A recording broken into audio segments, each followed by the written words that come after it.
Bienvenido. Gracias, Roberto. Bienvenido, Uri. Eres una persona muy especial para mí y para mucha gente también. Como rabino de la congregación de nosotros, ahora Broward Central Synagogue. Y todo lo que ha pasado desde que llegaste desde Argentina, 2022, ¿no? 3 años. Van a ser 4 años ahora en febrero. Imagínate todo lo que ha pasado desde, o sea, 2021. Ah, claro, fue COVID en ese momento. Y ahora en febrero son 4 años. Ujú. Dos bebés más desde que llegaste. Tienes cuatro ahora.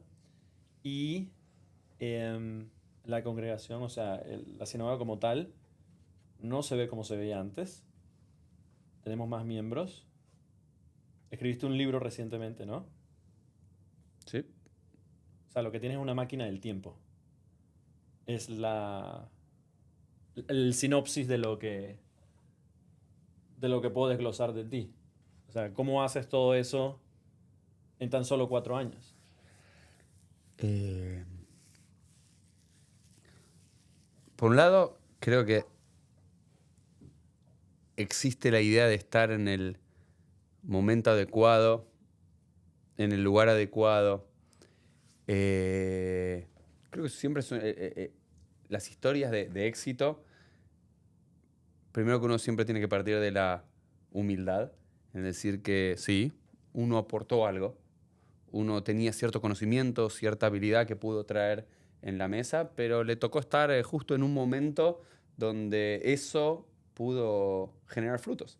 Hay muchas personas que tienen los mismos conocimientos, las mismas habilidades, incluso más, pero por circunstancias por fuera de su control, quizás el lugar, el país en el que estaban, el tiempo histórico en el que estaban, las circunstancias económicas y demás, los proyectos no pudieron prosperar. Yo creo que esta historia de éxito que continúa y que sigue creciendo en Broward Central Synagogue acá en la Florida, tiene que ver con eso, tiene que ver con haber venido en un momento quizás adecuado, que tiene que ver con la salida de COVID, ¿no? Muchas comunidades, muchas sinagogas, y no solo sinagogas, empresas y demás tocaron un fondo durante esos años de COVID y después había como un momento a fines del 2021, comienzos del 2022 de volver a la normalidad y cuando venís con más potencia, ¿no? Es como que lo sacás para adelante y también en un grupo de líderes profesionales y líderes voluntarios, como es tu caso, Roberto, y de muchos otros, que estaban dispuestos a absorber estos cambios, a ir para adelante y a seguir soñando juntos. Así que es una combinación de momento correcto, lugar correcto, personas correctas y aportar algo nuevo o diferente que siempre causa un poco de movimiento de las placas tectónicas y a veces funciona, a veces no. Y hay que tener visión, o sea, suerte. O sea, todos los ingredientes, suerte siempre es como la suerte de que todo eso se haya puesto en el macro, más lo que tú haces. Pero tú también, o sea, has vivido en varios lugares. O sea, como rabino, y bueno, y en tu aprendizaje, tú siendo argentino, lideraste allá también. Pero viviste en Israel, viviste en New York, ahora en South Florida, o sea, en Plantation. Eh, ¿Cómo ves ese background hasta llegar hasta acá? Y, y si es que, porque me imagino yo, cada comunidad, o sea, todos al final, eh, como que vuelve a la misma raíz, todo, pero culturalmente es muy distinto. Entonces, yo tengo mi opinión de cómo fue mi experiencia viniendo de Venezuela, viniendo de Ecuador, porque yo vi acá como, no soy rabino obviamente, pero el judaísmo, cuando yo crecí era más conservador, y después cuando era acá era como muy abierto, era como un buffet. O sea, como que cada quien elegía lo que le gustaba y está bien, estaba bien. Pero tú para llegar a todo esto, que has logrado primero, o sea, la visión de hacerlo, porque me acuerdo cuando estábamos conversando inclusive y que vamos a remodelar o a renovar por situaciones financieras el colegio que alquilamos nosotros. Y después de que, bueno, la sinagoga, hagámosle. Cuando estábamos haciendo los números, todo el mundo se queda viendo porque, o sea, tenemos otros lay leaders de tipo Saul Kravik y demás. Nunca se había levantado esta cantidad de dinero y demás. Pero tú, ¿cómo lo procesaste en ese momento? ¿Lo procesaste de una forma como yo estaba expuesto a otras culturas. Esto obviamente como inmigrante es una oportunidad, lo veo un poco más fácil porque uno siempre ve, en las culturas en las que vas las ve como puedo detectar cuáles son las debilidades, puede ser de ánimo o ciertas cuestiones, tú vas, o por el otro lado tú puedes, eh, tal vez cuando fue el challenge de hacerlo, pero era un challenge que uno podía fallar al final, de poder levantar la cantidad de dinero para poder, y tener la gente correcta alrededor en construcción, o lo ibas viendo paso a paso, cada cuestión, sin ver el macro. O sea, ¿cómo lo procesaste? No soy una persona detallista. Ujú. No me gustan los detalles. Me exasperan los detalles. Creo que son importantísimos, pero se lo dejo a otra persona. Eh, Creo en los proyectos, creo en la idea y creo en ir para adelante. Y como dicen los venezolanos, como va viniendo, vamos viendo. Y creo en eso. La verdad que creo que uno tiene que tener un buen desafío. Uno no tiene que ser un desfachatado y hacer cosas si no tiene ningún sustento sólido. Pero si uno espera tener todas las soluciones, si uno espera tener todas las respuestas y a todos los donantes y a todos los inversionistas, desde el momento uno no se va a llegar a nada. Y creo que hay un término que a mí me gusta mucho de los apolinos contra los mercurianos.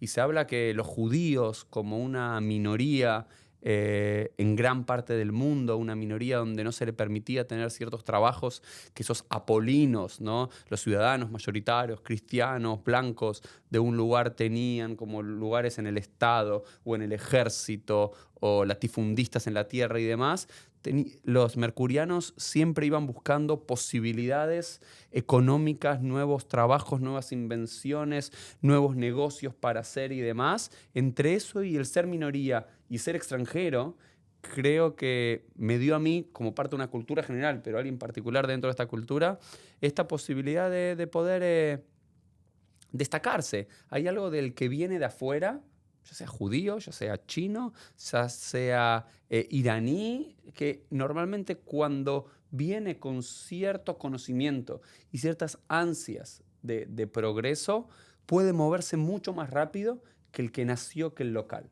El local está más asentado, no le gustan grandes desafíos, grandes cambios, le da miedo, no sabe y demás. Y yo no tenía nada para perder. Claro. Había venido en el momento correcto, sentimos que se podía y demás, y dijimos, vamos para adelante, ¿no? Sin lugar a dudas, venir de afuera trae nuevos ojos y trae un compromiso mucho más con el presente y el futuro que con el pasado. Y en muchos proyectos, ya sea en empresas, en mi caso, en comunidades, en sinagogas y demás, el pasado tiene un lugar muy, muy importante, pero también nos puede estancar. En cambio, cuando uno viene de afuera, simplemente respetando ese pasado, pero sin habiéndolo vivido y sin ser parte, se anima a ir un poquito más y salir de las estructuras y probar cosas nuevas y animarse a hacer más. ¿Y tú piensas que es lo mismo para un inmigrante de un país tercermundista, aunque a un primermundista, a un primermundista, a un tercermundista? Porque yo puedo, todo lo que estás diciendo, 100% de acuerdo contigo. Uno ve las oportunidades. Uno está acá, inclusive en mi propio negocio, veo cómo están establecidas ciertas cosas y cómo yo puedo tal vez lograr mayores, eh, no solamente oportunidades, pero mayores accomplishments. O sea, dentro de lo que es la industria de construcción, la industria de real estate, de luxury. Y, pero yo me pongo a pensar, para mis hijas o para alguien que viene de un primer mundo, si va a un tercer mundo, no estoy diciendo que no tengan las ganas, sino que también la infraestructura, eh, no sé si lo podría hacer. O sea, o estoy mal en ese pensamiento. ¿Tú crees que...? Porque cuando tú dices, el que nació acá, ya más o menos lo tiene todo, como ya casi que está todo planificado, está indoctrinado en lo que va a ser su vida, y Estados Unidos más que cualquier otro país, es un país que básicamente todo está estructurado. O sea, Pero tipo, fíjate que siempre, y yo lo de la comunidad judía porque es la que me tocó nacer y la que amo y la que vivo, pero se puede replicar en cualquier comunidad, en cualquier minoría, de cualquier pueblo, de cualquier etnia cuando va a cierto lugar y demás. las historias de éxito y demás se dan en un momento particular de la historia de ese país. No sé, las historias de éxito de judíos que venían con una mano adelante y atrás a Venezuela en los años 20, o en México, o en la Argentina a fines del siglo XIX y demás, que en 1 o 2 generaciones salieron de la pobreza casi absoluta a riqueza o a profesionales y demás, no se ve en la segunda, en la tercera generación. Y lo mismo con los judíos que vinieron acá a los Estados Unidos, ¿no? O la experiencia de los judíos cubanos, por ejemplo, acá al sur de la Florida, cuando vinieron en los 60, 70, ya no pasa en las generaciones subsiguientes, porque ya son americanos, no son, son americanos judíos, no son. Y tiene que ver con un momento particular. Miami no era nada en los 60. Buenos Aires era muy poco a comienzos del siglo XX. Justo fueron de vuelta. Creo que una de las cosas que a mí por lo menos me enseña, y estoy conectado con mi espiritualidad y mi religión, es ser muy humilde. No creérsela que las historias de éxito es por todas cosas personales y atributos de uno. Uno tampoco tiene que tener una falsa humildad. No es tampoco tirarse abajo. No es una falsa humildad decir, no, no soy nada, soy polvo y cenizas y no valgo nada y no sé nada. No, no, no, no sirve y no está bien ser falsamente humilde. Uno tiene que reconocer Claro. lo bueno que tiene y lo uno es bueno. Y creo que son las primeras cosas que tiene que reconocer en la vida. Pero después saber que mucho tiene que ver con el contexto. Y yo creo que no es lo mismo venir de un país desarrollado, uno más subdesarrollado o algo. Fíjate que las grandes historias de éxito que uno escucha ahora de la comunidad judía puede ser un inmigrante que vino de Venezuela, un rabino que vino de la Argentina, o todos los israelíes, ¿no? La oleada de israelíes de los 70, 80, fundando cosas en todo Estados Unidos y demás. Bueno, porque tiene que ver con eso. Un pueblo que siempre le dio valor al estudio. Un pueblo donde siempre se sintió el underdog. Y el underdog tiene que probarse, Claro. ser más. Y alguien que se anima. Y también acá hay mi historia personal como rabino de Argentina en los Estados Unidos y más. No es su caso aislado. Hay decenas y decenas en el movimiento conservador, algunas en el movimiento reformista, algunas en la ortodoxia en Chabad o en el mundo sefaradí, de decenas, decenas y decenas de rabinos que empezaron a venir acá a fines de los 70, en los 80, 90, 2000 y demás. Historias de rabinos que, en los términos sinagoales, en los términos judíos comunitarios, les fue muy bien. Ok, y dentro de todo eso que estás diciendo, que igual acá, dentro del sur de la Florida, vinieron muchos argentinos. Esto es como una pregunta casi que tienes que ser bastante patriota, creo. Porque, o sea, ¿qué apoyo y soporte te han dado? Porque dentro de nuestra comunidad, igual, no sé si fue porque desde que apareciste tú, o si siempre estuvieron acá, o algo, pero sí se ha visto muchos argentinos viniendo para aquí, para Plantation. ¿Cómo ha sido ese efecto hacia ti de estar acá con la cole? Básicamente, tú formar la cole de gente que viene a Argentina, aunque no hayan estado contigo, no se hayan conocido allá, pero son igual, versus si no hubiésemos sido todos gringos. ¿Ha hecho algún efecto? A nivel personal también puede ser, ¿me entiendes? No, por supuesto. Yo creo que el inmigrante, nuevamente, hablo de mi caso particular, pero cada uno lo puede poner en su cultura, en su religión, en su lenguaje y demás. Creo que Estados Unidos es una tierra de grandes oportunidades, de grandes bendiciones y demás, pero a uno le cuesta hacer conexiones, aunque sea de entrada, con el americano, lo que llamamos el gringo, el yankee, no en sentido despectivo y demás. Y uno busca lo familiar, ¿no? Uno busca lo familiar. El mexicano busca el mexicano, el haitiano busca el haitiano, el argentino busca el argentino y el argentino judío busca el argentino judío. Y acá en el sur de la Florida se fueron a dos lados, ¿no? Aventura o Weston, fueron los dos lugares. Entonces, ya en Aventura ya había dos rabinos conservadores argentinos, un Hazán argentino en otro lado, en Chabad también hay un argentino y demás, y acá en Broward County, un poquito más al norte, cerca de Sogras, ¿no? La comunidad de Sogras, como la conocen los argentinos, faltaba el toque. Entonces, muchos argentinos, judíos que estaban en Weston, también empezaron a venir y a ser parte de nuestra vida comunitaria. Y a nivel personal es muy lindo tener un par en el cual uno pueda hablar el mismo lenguaje. Porque contigo hablo el mismo lenguaje, Roberto, y de Venezuela, de Ecuador, hablas español, pero hay un lenguaje que no es el lenguaje argentino, y no estoy hablando del acento, estoy hablando de conocer ciertas cosas y demás. Y tú eres una excepción, porque conoces mucho de los mismos programas de televisión y la misma música y demás argentina, pero con otros no pasa. Y uno tiene ganas de, en un momento, relajarse y apagar todas las inhibiciones y todas las formalidades y demás, y comer la comida que a uno le gusta, y estar tranquilo, y hacer los mismos chistes, y recordar las mismas canciones, y jugar al truco, y tomar una cerveza, y comer empanadas, hacer un asadito. Y a mí me hizo sentir muy, creo que fue una de las grandes diferencias viviendo en Nueva York, siendo rabino en Nueva York o acá en el sur de Florida. Una de las cosas que me faltaba era eso. Yo vivía en los suburbios, en Queens, casi Long Island, con un rabino argentino, pero éramos los únicos dos, él y yo, él, su familia, mi familia, y estábamos muy, muy solos. Y creo que las grandes historias de éxito personal en la inmigración tienen que ver con armar esa comunidad, armar esa familia, amigos extendida y disfrutar, ¿no? Sí. No, y yo, o sea, he aprendido bastantes cosas de la cultura argentina. Shows que hemos visto porque Argentina exporta shows Videomatch, entre otras cosas. La palabra virome puede ser cualquier cosa. Las zapatillas. Sí, también. Em, pero sí, estoy de acuerdo. O sea, al final se siente como un poquito de casa tener ese argentino al lado. O sea, tipo en tu caso. Para mí, cuando yo llegué a Ecuador, tenía mis amigos que me venían a visitar, pero no había muchos. Entonces, uno siempre como inmigrante se trata de adaptar. ¿Me entiendes? Y como que...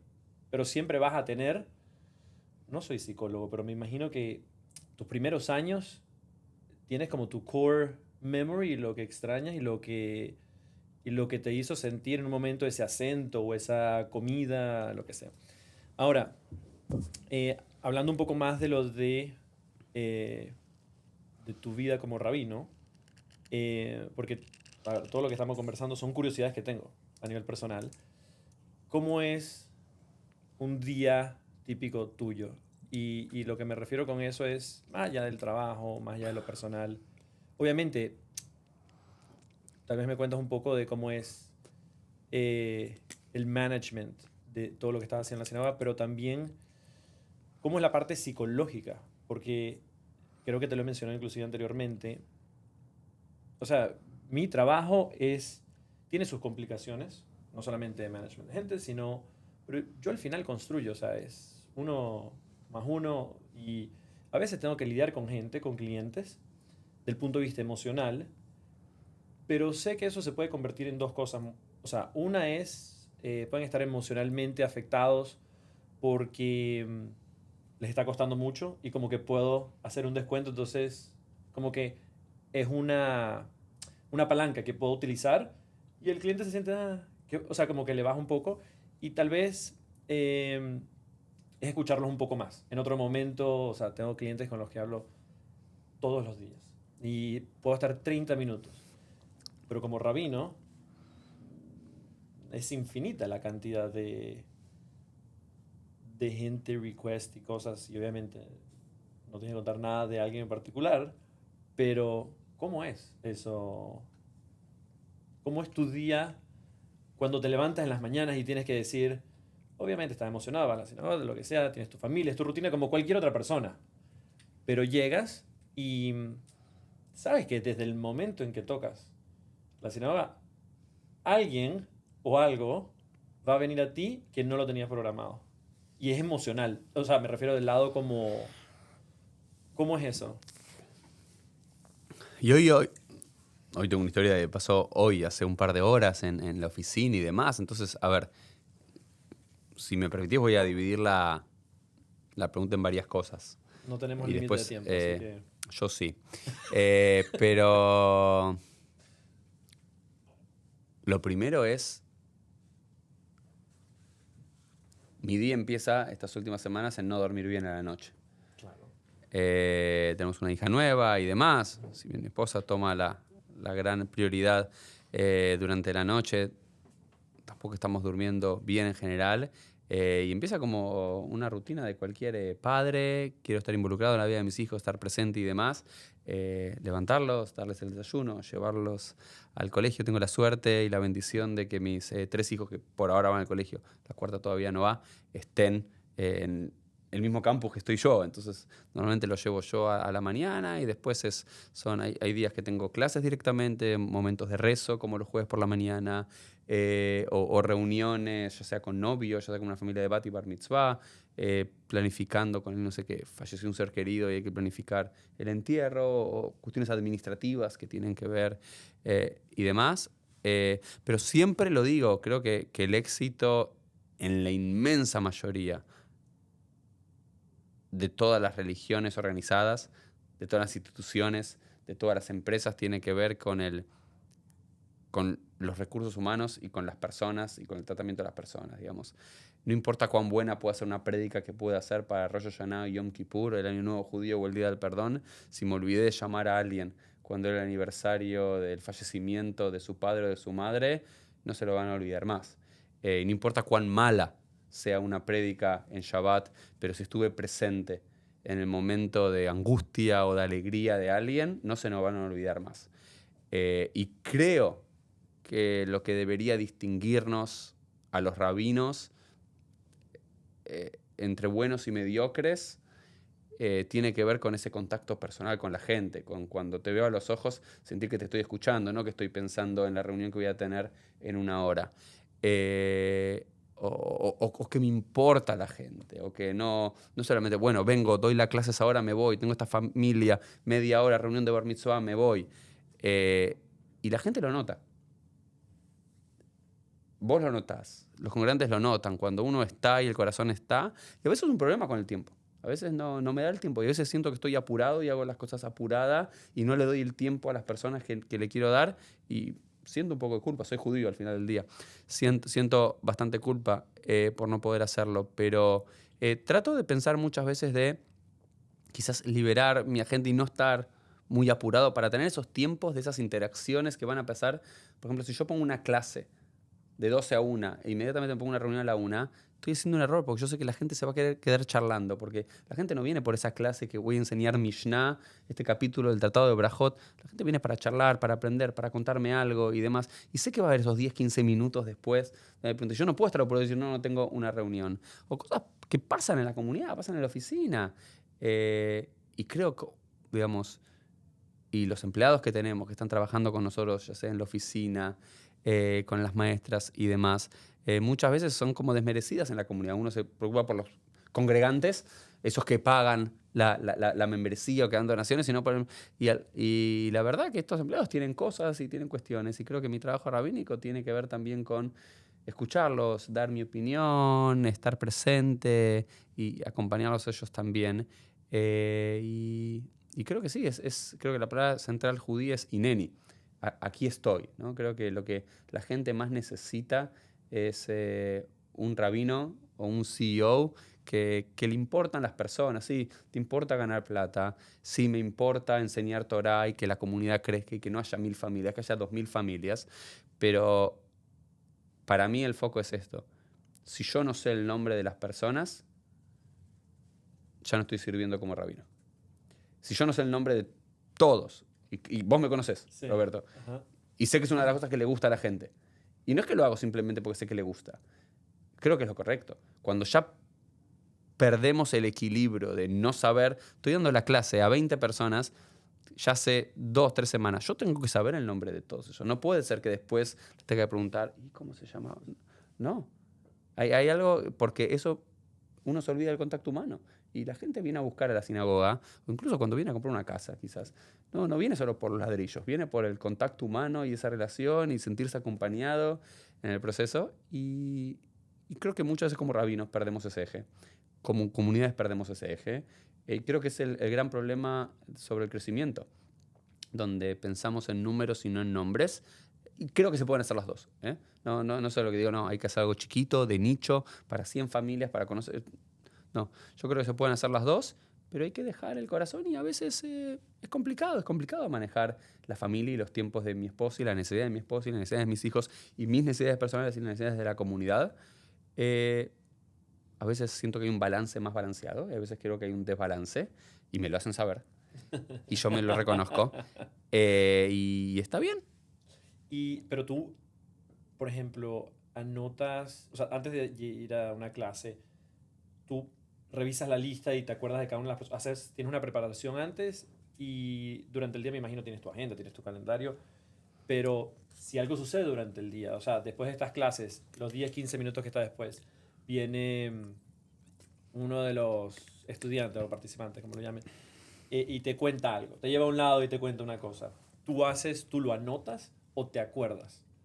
O lo haces, o cada vez que veas a la persona caminando, te viene como una imagen, una memoria. Gracias a Dios, me bendijo con una buena memoria.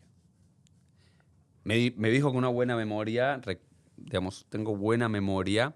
No voy a decir que tengo memoria fotográfica, ni mucho menos, pero puedo retener mucha información que leo en los libros. Puedo retener caras y puedo retener nombres. No me suelo anotar cosas. No sé, vine acá al podcast y demás, no me voy a anotar nada. Vos me ves dando Sí. las prédicas los viernes a la noche en Rosh Hashanah y Yom Kippur. No leo las prédicas. Sí, estudio en la semana, pienso en la semana qué quiero decir, qué quiero, pero quiero que salga del corazón, quiero que salga algo desarrollado en mí, con alguna idea. Bueno, voy hacia ese lado, ¿no? Con esta fuente, esta metáfora, esta historia, este versículo. Pero después que salga del corazón, ¿no? Las cosas que salen del corazón llegan al corazón. Y lo mismo con las personas, ¿no? Hoy estaba viniendo para acá, un congregante me dijo el viernes que se operaba, hoy hacían una intervención en el corazón. Bueno, antes de venir para acá, Marc, ¿cómo salió? ¿Todo bien? Hay veces que me lo noto, hay veces que no lo noto, a veces que por no anotarme me olvido cosas, pero y también estoy como sobrepasado de cosas en ese sentido. A veces me sirve, por ejemplo, mucho, en nuestra sinagoga hacemos el Milleveras, que es la bendición para aquellos que están enfermos los viernes a la noche. Y apenas me entero que alguien está enfermo y demás, le mando a mi secretaria para que ponga ese nombre y cuándo fue esto y qué condición tiene y demás. Y me sirve tenerla ahí los viernes, no solamente para rezar por esa persona, sino que me ayude también a la memoria, a yo conectarme y a yo ir a visitarlo o llamarlo o mandarle un mensaje de texto para hacer el follow-up. Y no leo los nombres de las personas antes de las clases, simplemente que creo que esta es la diferencia central en la vida. Cuando uno conoce a alguien, te conozco a vos, me dices, ¿cómo es tu nombre? ¿Cómo te llamas? Roberto. Hola, Roberto. ¿Cómo estás? Contame algo de tu familia. Cuando realmente te concentrás, y se lo digo a todo el mundo, vas a aprender el nombre de la persona. Pero si tu cabeza no está en, hola Roberto, estoy pensando en cómo sacarte plata y una inversión o una donación o en qué voy a comer hoy a la noche, me entró por un oído y me salió por el otro. Creo que cuando uno está en el momento y ve a la persona, algunos tenemos más memoria o menos memoria. La memoria quizás se va perdiendo. En 20 años quizás hacemos un podcast, no me acuerdo el nombre de ningún congregante y demás. Pero cuando uno está en el momento se acuerda de números, se acuerda de datos, se acuerda de olores, se acuerda de cosas, pero uno tiene que estar en el momento. Si no estás en el momento... Eso es verdad, eso es un trait muy de gente exitosa, eh, que no importa todas las cosas que estén sucediendo, porque hay muchas cosas que te rodean o que están sucediendo a tu alrededor, y tú en ese momento, en el momento en que estamos ahora, estamos presentes, estamos conversando. Entonces, y otra pregunta que tengo, curiosidad. Cuando tienes esos pensamientos de que te acuerdas, sea de la parashá o cualquier cosa, lo que sea que vayas a decir, o lo que sea que te vaya a suceder, tú tienes un momento en el cual haces como ese tipo de daydreaming. ¿Me entiendes? Como que son como cosas que te vienen a la cabeza y las vas procesando y porque están en tu cabeza no sabes, pero no son coherentes con lo que estás haciendo en el momento. A mí me pasa mucho, yo me voy a bañar y con el sonido del agua me viene todo, o sea, como que se me descarga y empiezo a pensar como 70 cosas, casi que, o sea, mi esposa se burla que estoy demasiado tiempo en la ducha. Y yo lo que estoy es como en un estado de... ¿me entiendes? No sé cuál es la palabra, pero como si estuvieses en drogas. O sea, tipo, es como todo lo que sucedió durante el día, para mí sucede en bloques. O sea, lo voy haciendo. Entonces, me aseguro de completar, completo. Entonces, pero yo lo veo como, ok, son las 6 de la tarde, hice tantas cuestiones durante el día, es importante, programa el día de mañana, pero cuando esté en la ducha es como mi momento en que no estoy estructurado. Y es en ese momento que salen cosas como que no son necesariamente, que son más humanas. Entonces, tú tienes que, cuando estás manejando, es cuando se te vienen, o cuando estás caminando, o hay algún lugar en el cual te vienen esos pensamientos. Es casi como una meditación subconsciente. No tengo algo en particular así, la verdad. No tengo ni un ejercicio que lo hago voluntariamente ni involuntario. Son momentos. Normalmente a mí me vienen las ideas para, ¿no? Que voy a compartir el viernes a la noche con la comunidad y demás. Normalmente vienen de lecturas. Para mí es la lectura. Para mí, parte de lo que me hace ser el rabino Uri Romano y lo que comparto con la gente, y me gusta educar y me gusta enseñar y contar cosas e historias y anécdotas y detalles y tradiciones y demás, tiene que ver con continuar continuamente cultivándome a mí, leyendo, y leo bastante. Digamos, no tengo mucho tiempo, pero siempre que busco un momento, y vos ves, yo tengo libros por todos lados. Tengo un libro en el auto, un libro al lado de mi inodoro, un libro al lado del inodoro de mi oficina, un libro en mi escritorio de la oficina, un libro al lado de mi cama. Yo leo 6, 7 libros en Simultáneamente. simultáneo, de Como diferentes películas, temas. como series. Sí, no. ¿Cómo? No sé. Puedo. ¿Cuántos has leído este año? Este año creo que vamos 52 libros. O sea, uno por semana. Casi. Uno por semana. Wow, Ese quiero que sea mi... no, bueno, este año estamos acá a finales de noviembre, van 48 exactamente, y la idea es tener 52 por lo menos, y ese es el objetivo. Y yo funciono con objetivos. Yo en mi cabeza hay que hacer, hay que crear, porque si no, yo creo que uno se achancha. No sé si es un término de toda Latinoamérica o solo de Argentina.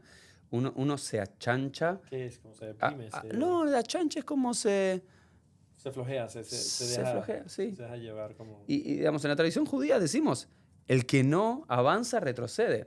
El que no avanza no es que se queda ahí, porque la vida sigue. Claro. Si no avanzas en tu negocio, no, bueno, ya llegué a esto. No, vas a ir perdiendo porque va a haber otros competidores, otras nuevas ideas. El que no avanza retrocede. Y lo mismo es con el conocimiento, lo mismo con el amor, lo mismo con la empresa, lo mismo con todo. Si uno no sigue avanzando, se chancha. Y creo que en mi rubro, el conocimiento, judío y no judío, porque yo creo que lo divino está en todo. Está en la física, poder entender, digamos, Dios no nos dio solamente la Torá, nos dio el universo, y el universo son reglas físicas y la química, y los naturalistas y las ciencias atmosféricas y todo, entender el mundo, entender las matemáticas, entender la historia de la humanidad, entender literatura. Me apasiona tanto como un nuevo comentario de la Torá que salió últimamente, una idea. A ver, y cada uno funciona de otra forma. Claro. ¿No? Yo me planteo objetivos y no necesariamente para cumplirlos. Es como para tener horizontes, para tener desafíos. Hoy me levanté con la idea de quiero ser la primera sinagoga con un food truck andante de comida judía kasher de todo el mundo.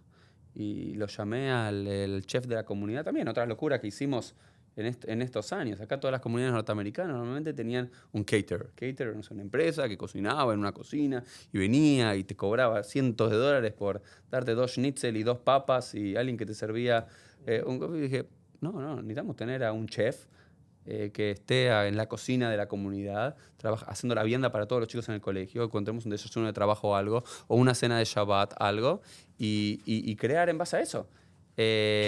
Y la comisión directiva pensaban que estaba loco. Bueno, tenemos un chef, ya hace un año y medio, sí, y funciona. Y ahora lo llamé, le dije, ¿y si abrimos un food truck y nos posicionamos y vamos a todos los eventos judíos que haya, a todas las ferias, al bar mitzvah de la hija de Roberto, y ponemos un food truck? Y lo que quiero hacer es algo que vi en Israel una vez, que me maravilló, que eran esas comidas judías tradicionales de todo el mundo de Shabbat, ya sea persas, de Siria, de Rusia y demás, pero en ollas, y después te las sirven en una baguette o en una jalá, y lo comemos como un sándwich. Medio estándar.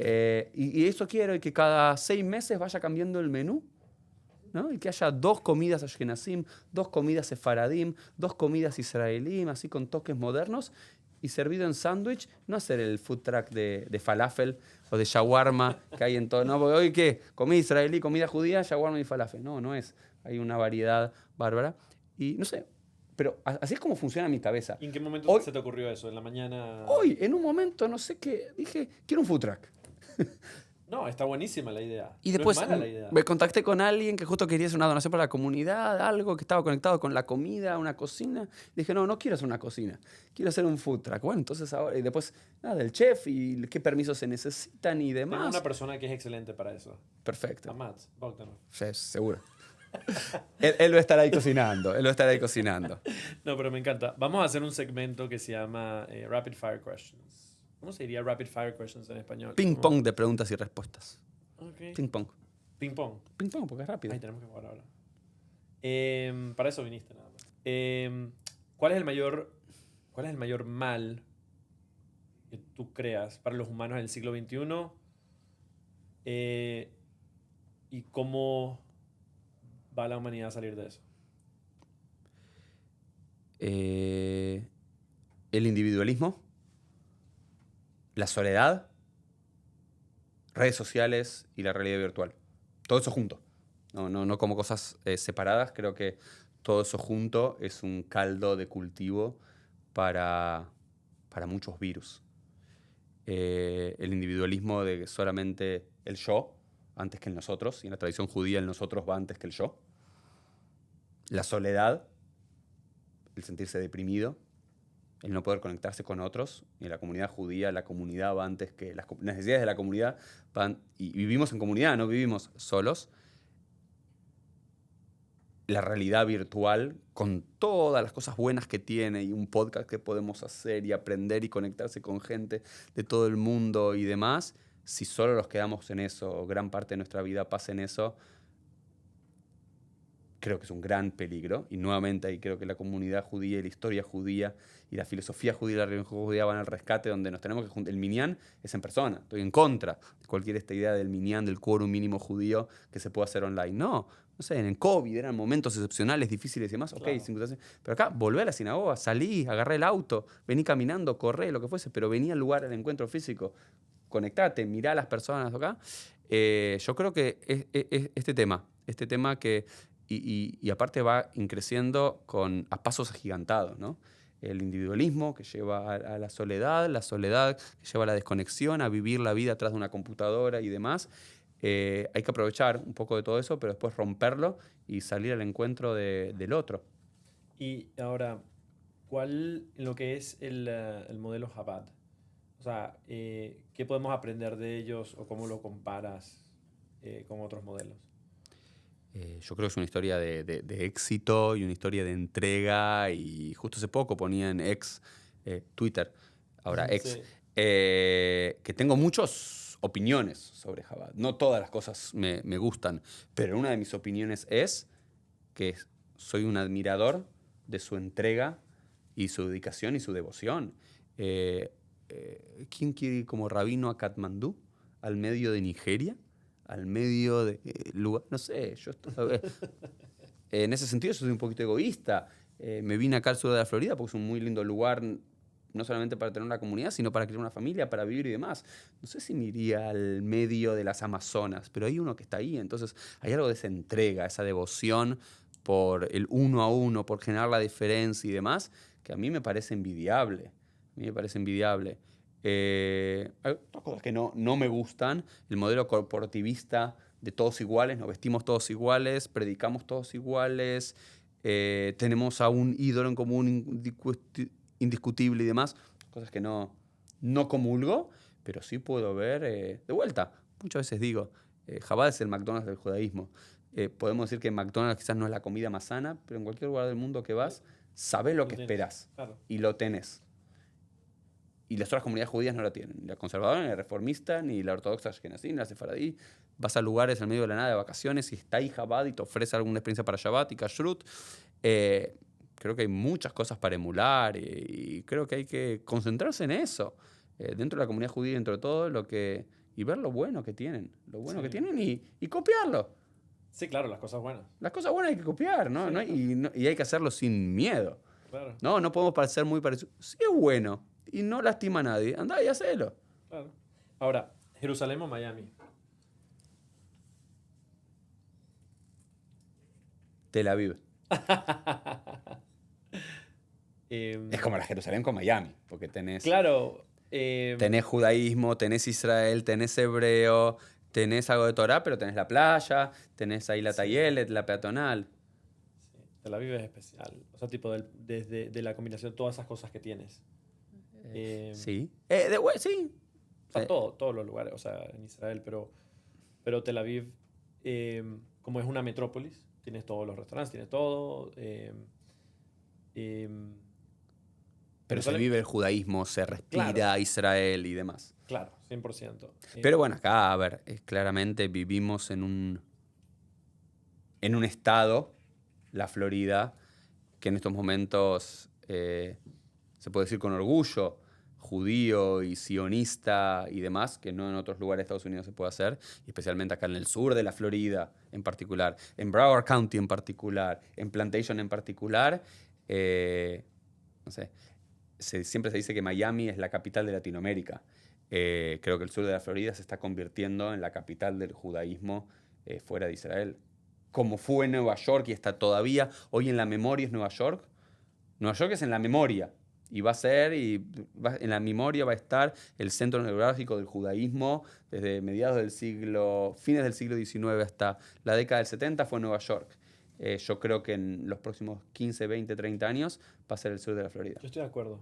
O sea, lo veo bastante en real estate y New York se ha vuelto... New York tiene tanta historia, tanta... O sea, a mí me encanta New York. Y voy para allá, no sé, 5 o 6 veces al año. Sin embargo, eh, hay antisemitismo y también que es muy notable y también, no solamente porque esté en las calles, no, sino en conversaciones con gente y se ha vuelto más complicado y obviamente la comunidad allá siempre ha sido la más grande, creo que la más grande después de Israel. Ok, otra pregunta. A ver, si no fuese rabino, ¿qué hubiese sido? ¿Qué otra profesión te hubiese gustado? Porque tú, o sea, ¿qué estudiaste? Ciencias políticas. Ok. ¿Hubiese sido político? No, Hasbe Shalom, no. Dios no lo permita. No, estudié ciencia política porque tenía una combinación de muchas materias de historia que me gustaba, de sociología que me gustaba, un poco de psicología que me gustaba, tenía un poco de abogacía, de cuestiones de leyes que me gustaba. Todo era como un buen repertorio académico para tener ciertas bases para lo judío. Me gustaría ser guía de turismo, una cosa así. Amo Serías viajar. bueno, serías bueno. Yo creo que sería muy bueno. Sí. Amo viajar. Creo que soy un muy buen viajador. Me gusta organizar spreadsheets, Excels y poner mañana, tarde, noche, hoteles. Creo que soy organizado. Me gusta aprender de los lugares antes de ir. Sí, creo que... No sé si se puede ganar plata bien de eso, pero me Se puede gustaría... disfrutar. Ok, ¿cuál es la mitzvah más compleja para cumplir?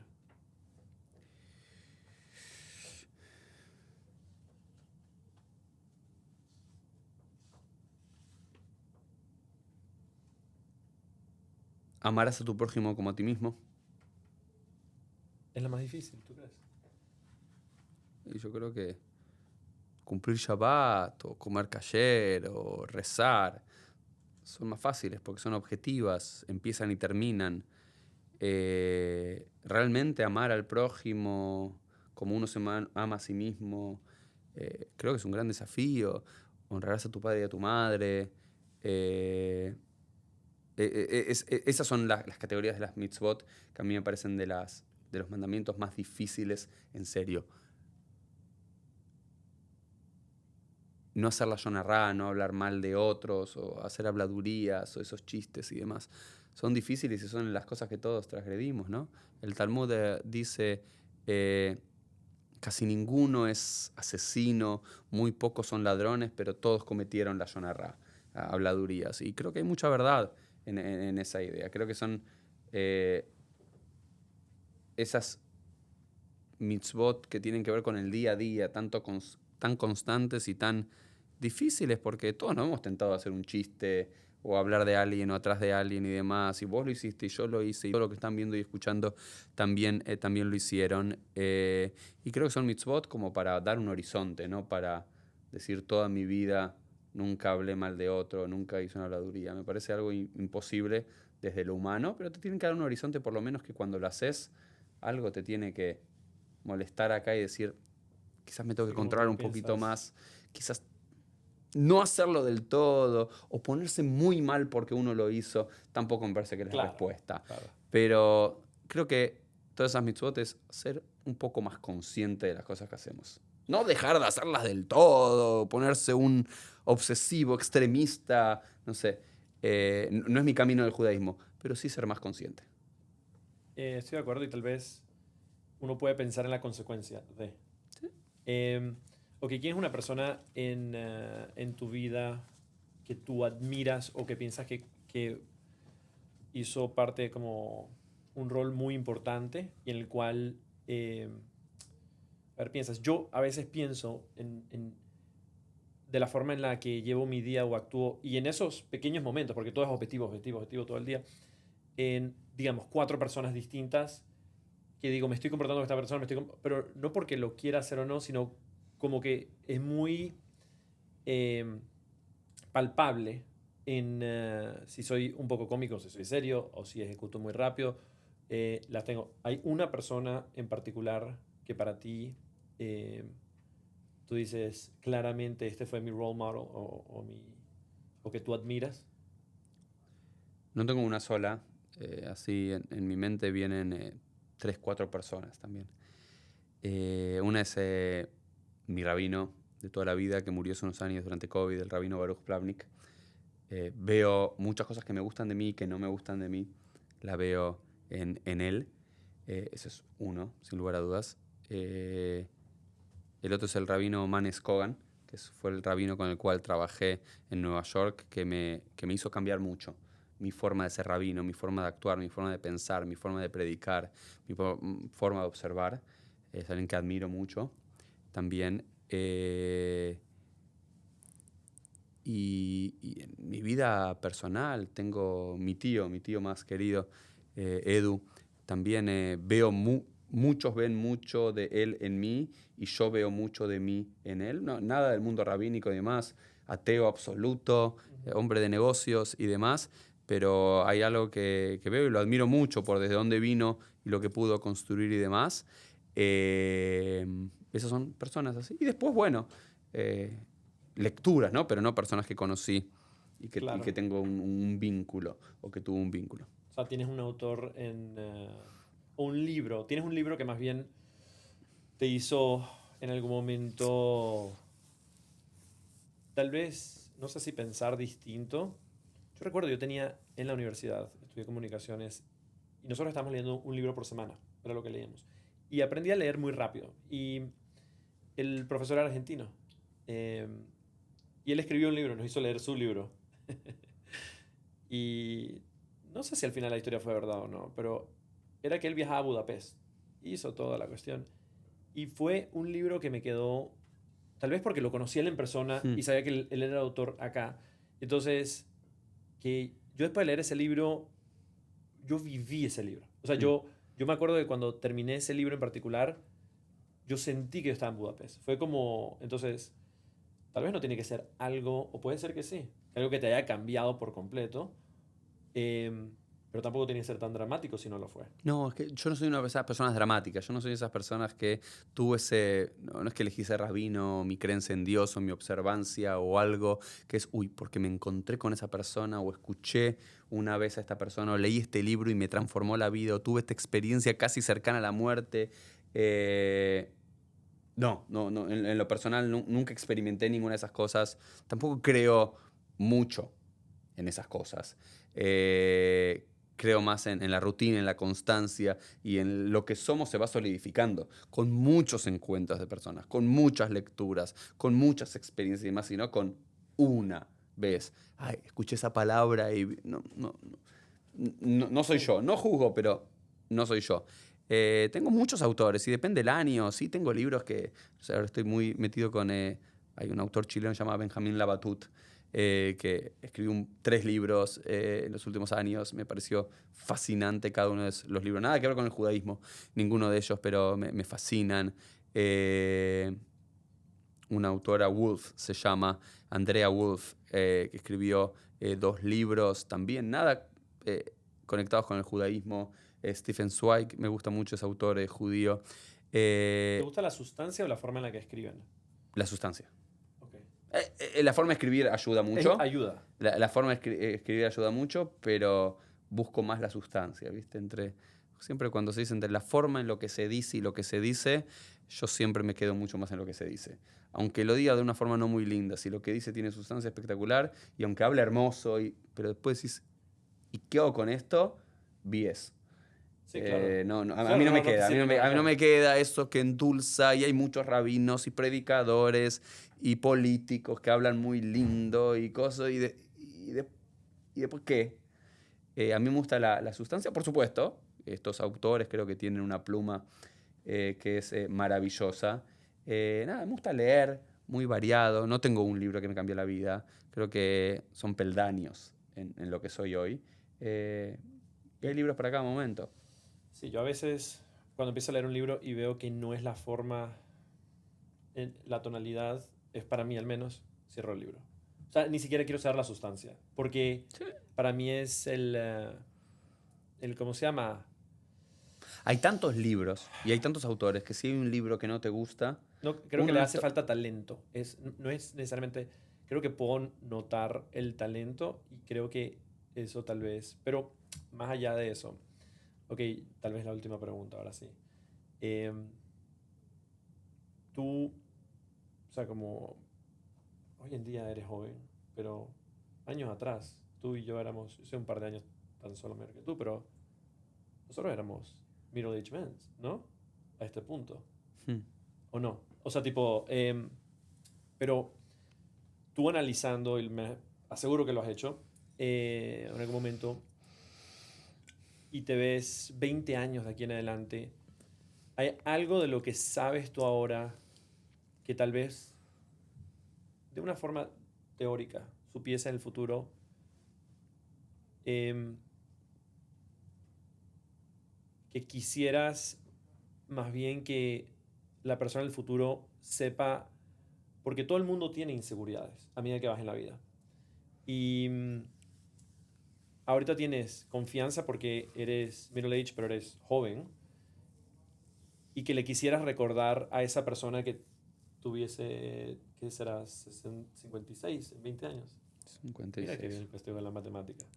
Em, ¿Hay algo que le quisieras recordar? ¿Hay algo de lo que estábamos hablando desde un principio que tal vez no te vas a recordar todos los nombres? Em, Tal vez la confianza tuya, tal vez te ponga un poquito más gordito, ¿me entiendes? ¿Qué sé yo? Cualquier cosa. ¿Hay algo que tú le dirías ¿A mí? a ti en 20 años?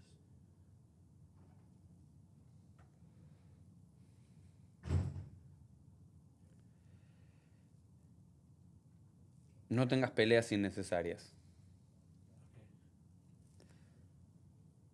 Trata de ser más comprensivo.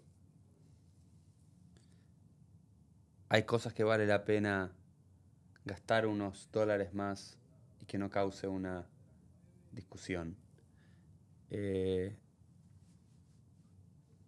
no seas tan duro con vos.